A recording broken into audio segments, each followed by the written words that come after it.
Hi, I'm Nature Guy, and this is the Natureverse 4.7. Today we're talking about turtle shells. Now I know what you're thinking, not exciting, but I promise you parts of it will be. Recently, I have seen photos and posts where people have done things to the shells of turtles that have actually damaged the shell and possibly hurt or even unalived the turtle. So, we're going to talk about it. The first thing you need to know is that despite what you see in cartoons, turtles cannot leave their shells. It is anatomically impossible. See, the turtle shell is actually part of the spine, the ribs, and the breastbone. It's part of their skeleton. It's actually made up of two parts that are fused together. There's the carapace, which is the top part, and the plastron, which is the bottom part.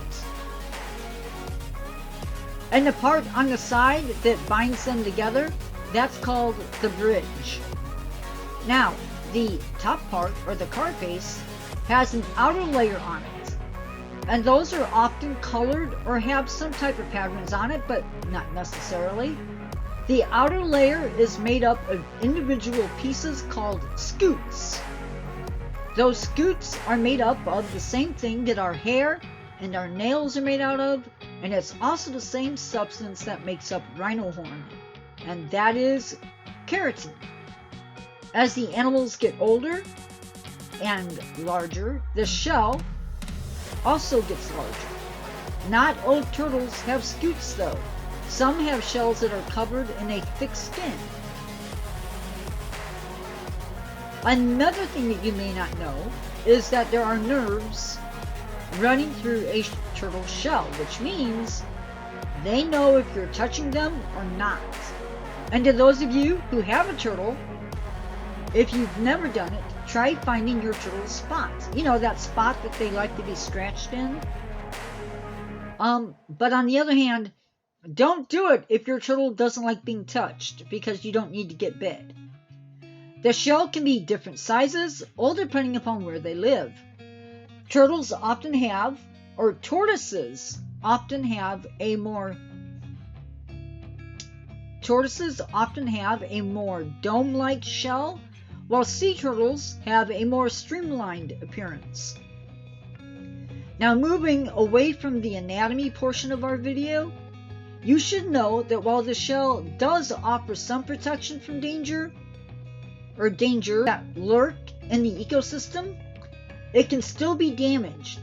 And it isn't just things in the environment that can potentially hurt this animal. It is also humans that can pose a problem. We strike them with vehicles, we cause pollution in the water. All of these things can hurt turtles. Now, we even do things to purposely hurt or deform them. Please, guys, please, be kind to the animals. Think about it. If your bones can be broken, their shell can be broken. And a broken shell can lead to all the same issues that your body faces, such as infections. It could lead to turtles being fed upon by other animals.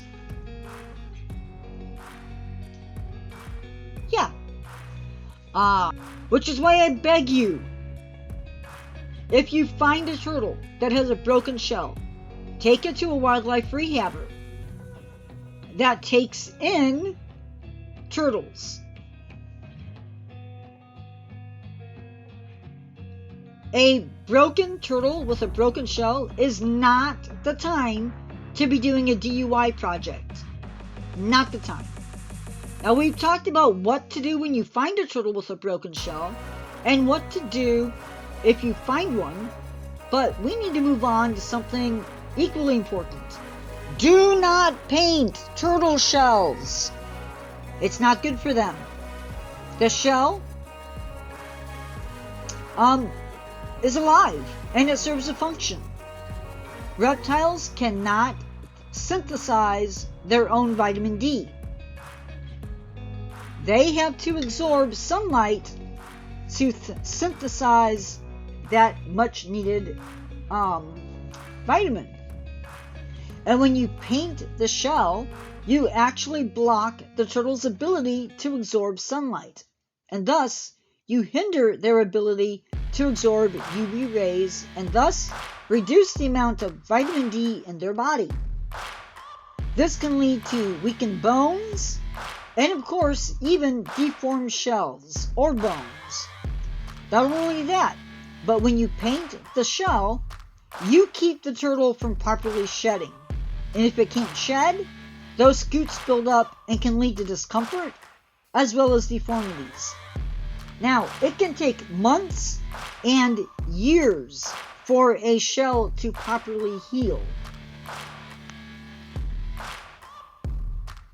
So please, don't paint a turtle shell.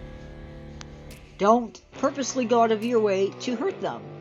And with that, my nature peeps, this is Nature Guy X46 at the Natureverse 4.7 saying see you in the next one. Goodbye.